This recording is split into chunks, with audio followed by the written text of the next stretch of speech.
السلام علیکم۔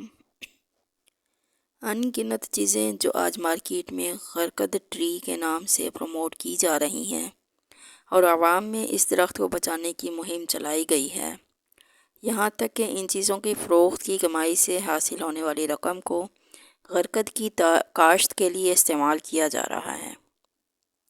آخر یہ غرقد کیا ہے؟ دنیا بھر میں اس درخت کی کاشت کے لیے یہودی کیوں بے چین ہیں؟ اسے شیطانی اور دجالی قوتوں کا درخت کیوں کہا جاتا ہے؟ اور نبی پاک صلی اللہ علیہ وآلہ وسلم نے اس درخت کو کاٹنے کا حکم کیوں دیا تھا؟ آج ہم غرقد کے اس پراسرار درخت کے متعلق حقائق سے پردہ اٹھائیں گے۔ غرقد ایک ایسا درخت ہے جو خاردار جھاڑی کی صورت میں ہوتا ہے۔ یہ درخت 4 سے 5 فٹ اونچا ہوتا ہے۔ اسرائیل اور افریقہ میں پائے جانے والے غرقد کے درخت کی اونچائی اس سے بھی لمبی اور گھنی ہوتی ہے۔ اسلامی تاریخ میں غرقد کا پہلا ذکر ہجرت کے فوراً بعد ملتا ہے، جب مدینہ منورہ میں مسجد نبوی صلی اللہ علیہ وآلہ وسلم کی تعمیر کی جا رہی تھی تو ایک صحابی حضرت اسعد بن زرارہ کا انتقال ہو گیا۔ نبی پاک صلی اللہ علیہ وآلہ وسلم نے ان کی تدفین کے لیے جس جگہ کا انتخاب کیا وہ جگہ بقیع الغرقد کہلاتی تھی۔ بقیع اس زمین کو کہتے ہیں جس میں درختوں یا پودوں کی جڑیں باقی رہ جائیں۔ اس جگہ پہلے غرقد کی جھاڑی تھی۔ یہ جگہ مسلمانوں کا قبرستان قرار پایا۔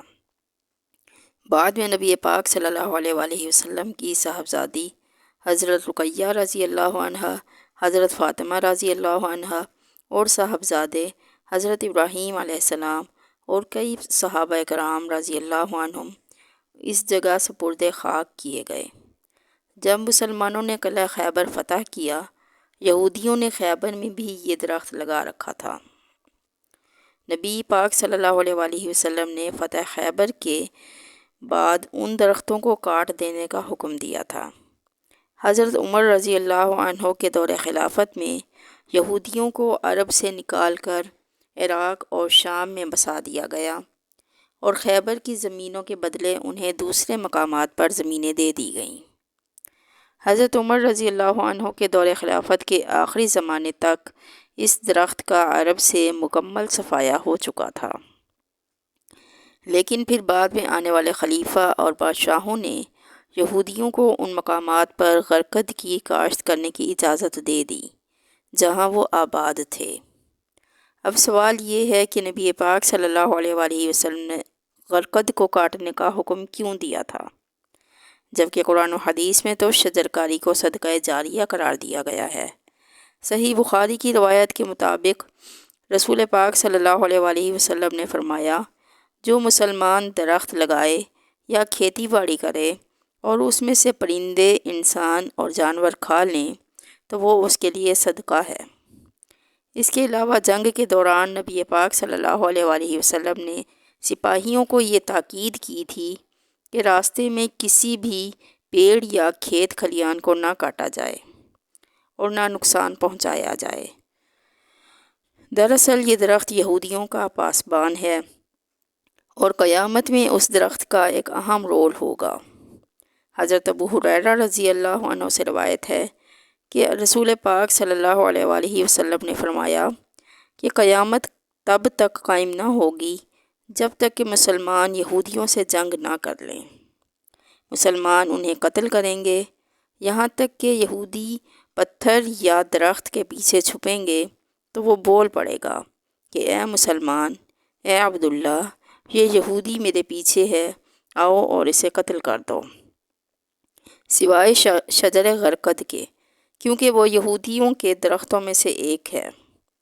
یہی وجہ ہے کہ مفسرین نے شجر غرقد کو شجر یہود اور دجال کا ساتھی بھی قرار دیا ہے۔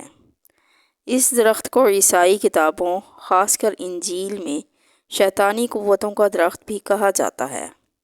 واضح رہے کہ یہودی قوم اپنے مذہب سے زیادہ اسلام کی سچائی پر یقین رکھتے ہیں۔ ان کے علماء اور محققین قرآن و حدیث کا مطالعہ کر کے اپنی ترقی کی راہیں کھولتے اور مسلمانوں کی کمزوریوں پر گرفت کرتے آ رہے ہیں۔ یہی وجہ ہے کہ یہودی آج بھی غرقد کو اپنا پاسبان مانتے ہیں، جو قیامت سے پہلے ہونے والی عظیم جنگوں میں ان کا مددگار ثابت ہوگا۔ یہودیوں کو آخری نبی حضرت محمد صلی اللہ علیہ وآلہ وسلم کی زبان مبارک سے نکلنے والے ہر لفظ کی سچائی پر مکمل یقین ہے۔ اس کا سب سے بڑا ثبوت یہ ہے کہ آج یہودی غرقد کی کاشت پر لگے ہوئے ہیں۔ اسرائیلی حکومت پچھلے 40 سالوں سے غرقد کی کاشت میں مصروف ہے۔ رپورٹ کے مطابق سال 2010 تک اسرائیل میں غرقد کے 24,000 درخت لگائے جا چکے ہیں، اور اسرائیل میں چلنے والی ٹرینوں کے اطراف میں صرف غرقد ہی لگے ہوئے ہیں، اور اسرائیل میں ہر یہودی کے گھر، ان کے پارکوں میں اور ان کی عمارتوں کے آس پاس غرقد لازمی دکھائی دیتا ہے۔ فلسطینی علماء کرام کا کہنا ہے کہ بالخصوص اسرائیل میں بڑے پیمانے پر غرقد لگا کر یہودیوں نے نبی پاک صلی اللہ علیہ وآلہ وسلم کی پیشین گوئی کا وقت قریب کر دیا ہے۔ خیبر میں شکست کھانے کے بعد سے اب ان کے پاس نہ کوئی ملک تھا اور نہ فوج۔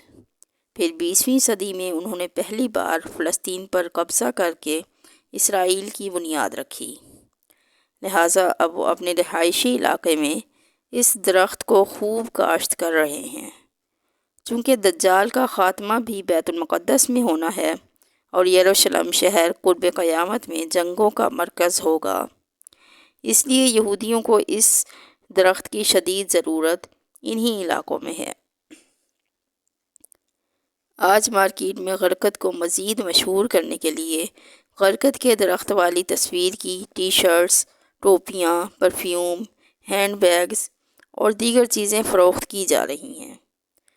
اگر اس ٹی شرٹ کو غور سے دیکھیں تو اس میں ایک مرد اور ایک عورت غرقد درخت کے پیچھے چھپے نظر آ رہے ہیں، جو اس نظریے کو اور بھی مضبوط بنا دیتی ہے کہ غرقد کو آخر انٹرنیشنل لیول پر پروموٹ کیوں کیا جا رہا ہے، اور یہودی نبی پاک صلی اللہ علیہ وآلہ وسلم کی حدیث سے کتنی واقفیت رکھتے ہیں۔ جیوز نیشنل فنڈ میں آنے والی تمام رقم کو غرقد کے درخت لگانے پر استعمال کیا جاتا ہے۔ اس تنظیم کا مقصد ہی یہی ہے کہ دنیا بھر سے چندہ جمع کر کے درخت لگانے پر صرف کیا جائے۔ اسرائیلی وزیر اعظم نے بھی 1999 میں خود اس درخت کو لگا کر اس کی کاشت پر زور دیا ہے۔ یہود و نصارہ آج آخری نبی صلی اللہ علیہ وآلہ وسلم پر ایمان نہ لانے کے باوجود بھی آپ صلی اللہ علیہ وآلہ وسلم کے ہر لفظ اور پیشین گوئیوں پر پختہ یقین رکھتے ہیں۔ بحیثیت مسلمان ہمیں خود کا محاسبہ کرنا چاہیے کہ کیا ہم خود کو آپ صلی اللہ علیہ وآلہ وسلم کے امتی کہلوانے کے باوجود آپ صلی اللہ علیہ وآلہ وسلم کی تعلیمات پر عمل پیرا ہیں؟ کیا ہمارا دعویٰ صرف آپ صلی اللہ علیہ وآلہ وسلم سے محبت و عقیدت تک محدود ہے، یا ہم آپ صلی اللہ علیہ وآلہ وسلم کی تعلیمات اور سنت پر بھی عمل پیرا ہیں؟ آج ہمیں چاہیے کہ ہم اسلامی تعلیمات کے ساتھ ساتھ حالات حاضرہ کو بھی پیش نظر رکھیں اور اپنے دین و ایمان کو بچانے کے لیے یہودیوں اور دجالی فتنوں سے قرآن و حدیث کی روشنی میں آگاہ رہیں۔